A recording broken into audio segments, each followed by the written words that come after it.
Live from our 7 Tasmania studios, your nightly news with Louise Huber begins now.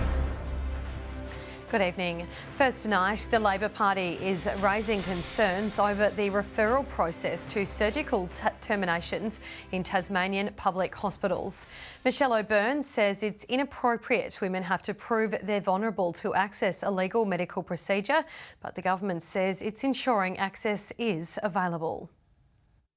Since early October, Tasmanian women have had access statewide to surgical terminations in the public health system. Women should have autonomy over their own bodies, and barriers placed by socio-economic hardship and geographical should not happen in Tasmania. However, concerns remain over the referral process.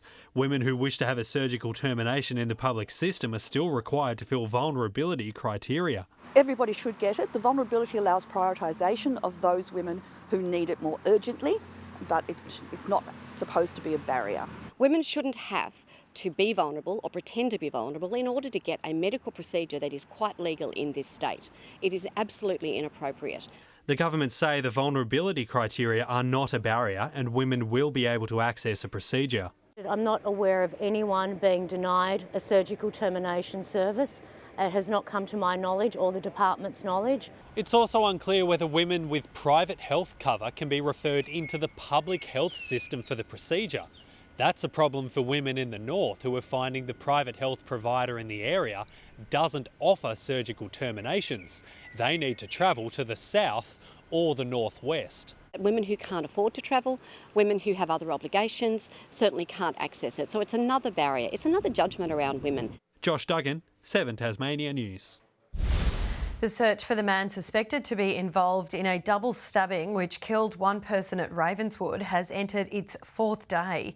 Kerry Whiting has been on the run since Thursday and police have revealed he has now altered his appearance to avoid detection. Anyone who sees the 44-year-old is asked not to approach him and phone police immediately.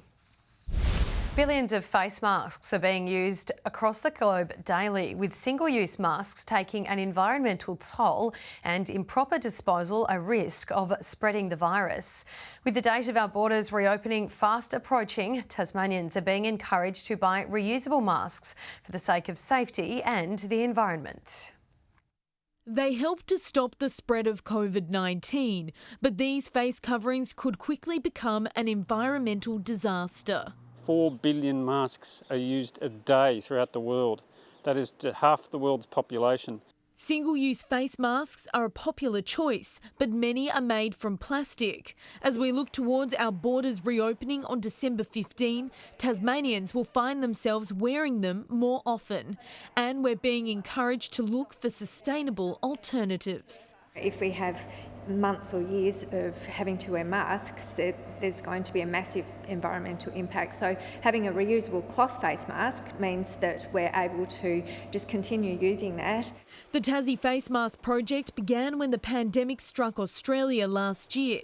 Volunteers sewing masks, with the profits going towards delivering face protection for vulnerable Tasmanians. Every week for the past 2 years, these ladies have met to make masks and have managed to sew more than 17,500 in that time, significantly decreasing the number of masks ending up in landfill, with improper disposal a health risk. If you are using one-use disposable masks, don't drop them on the ground, put them in the rubbish bin. In fact, if you are infected with COVID, leaving your mask on the ground is one good way of spreading the disease.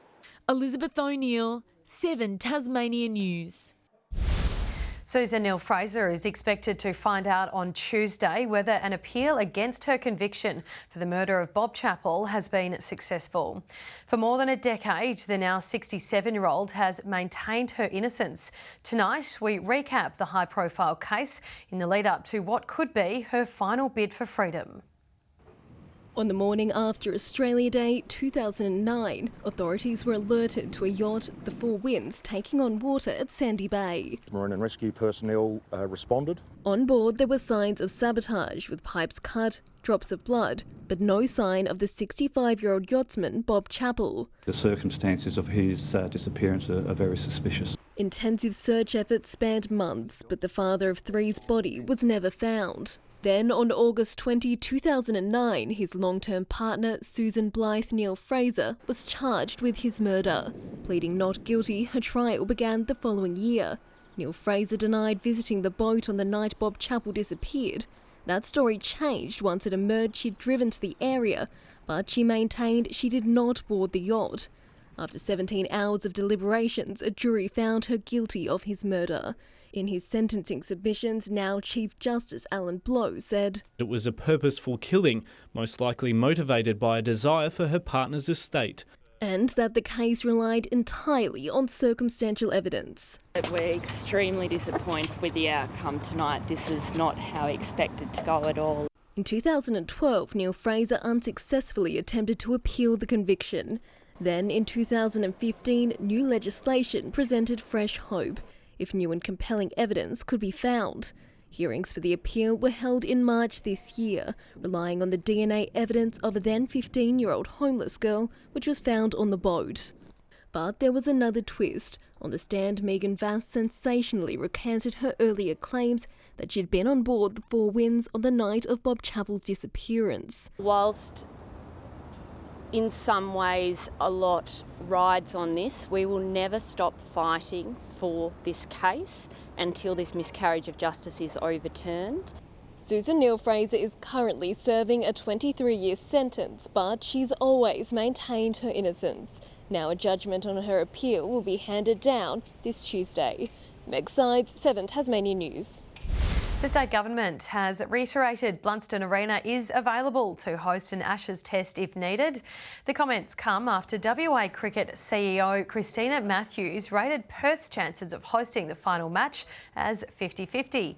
Sports Minister Jane Howlett is also confident Cricket Tasmania's stinging rebuke of the national body over its handling of Tim Payne's resignation will not impact its chances of hosting. I'm very confident that won't impact Cricket Australia's decision. We stand 100% ready. We've been in discussions with Cricket Tas and Cricket Australia for quite some time now. The 5th test is scheduled to start on January 14. The verandas and porches of Evandale have once again come alive with the sound of music. An annual music festival returning to the historic town for the weekend and attracting scores of punters to sing in the sun. Roots Group The Roundabouts have played at a distillery and a pottery and now on a veranda. Chilled out. It's just been really beautiful weather, beautiful sit, village, amazing vibe. It's all part of the fun of Evandale's Veranda Music Festival, back for a second year.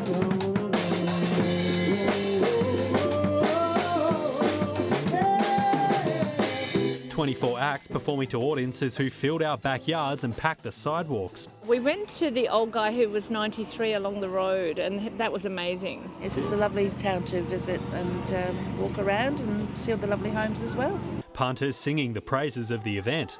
I just love the fact that it's all rural, it's all Tasmanian, and it's really affordable and it's such good fun. Well, it was a local family here who was supporting folk when we were locked down, and this is what it's turned into. It's just a fabulous yearly event now. Organiser Jeff McClintock performed with his family band, Veranda Folk.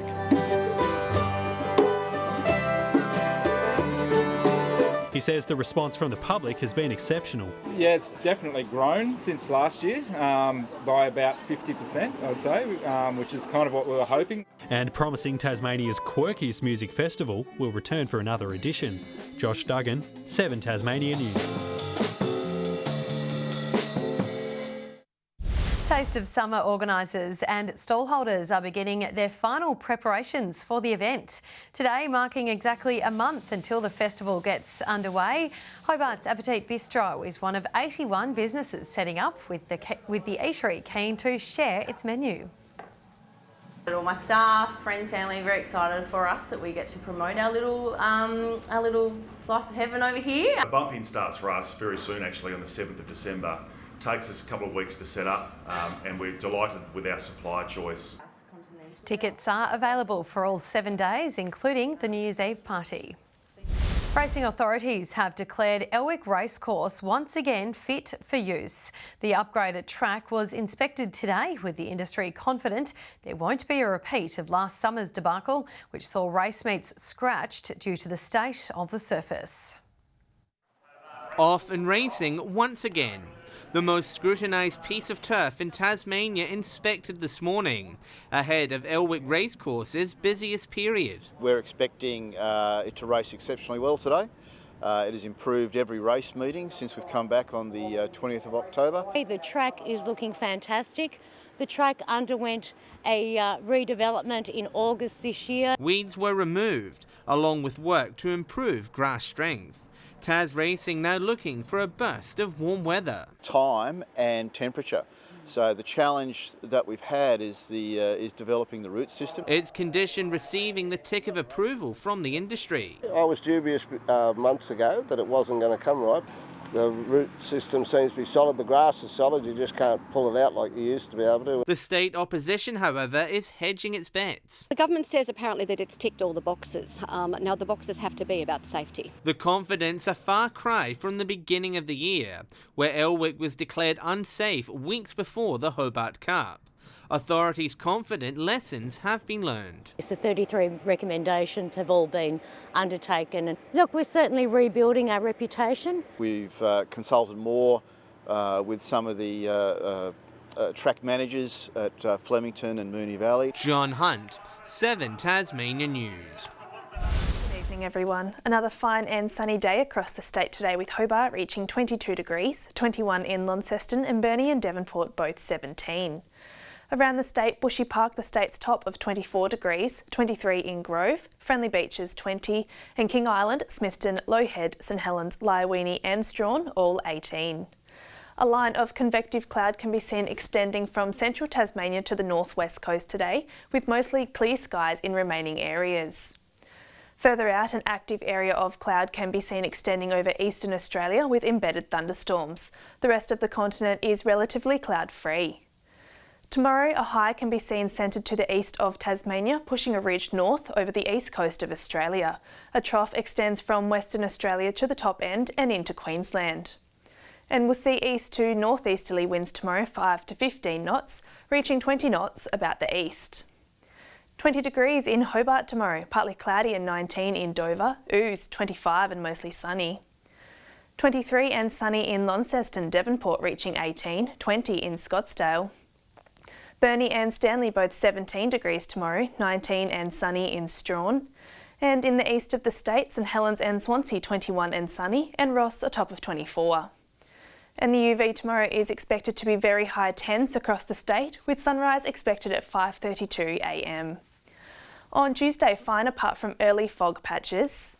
Fine in the north on Wednesday, however showers developing about the south, then extending to western and central districts. And on Thursday, humid with showers about the west, extending to remaining districts during the day. 27 in Perth tomorrow, sunny in Melbourne and Adelaide, Canberra and Sydney both partly cloudy, Brisbane 26 and 32 in Cairns. And it's currently mostly sunny and 17 in Hobart, Launceston 18 and sunny, and 16 and sunny in Devonport. And that's all in weather tonight, Lou. And that's all your news for this Sunday night. Thanks so much for joining us. Have a lovely evening. Good night.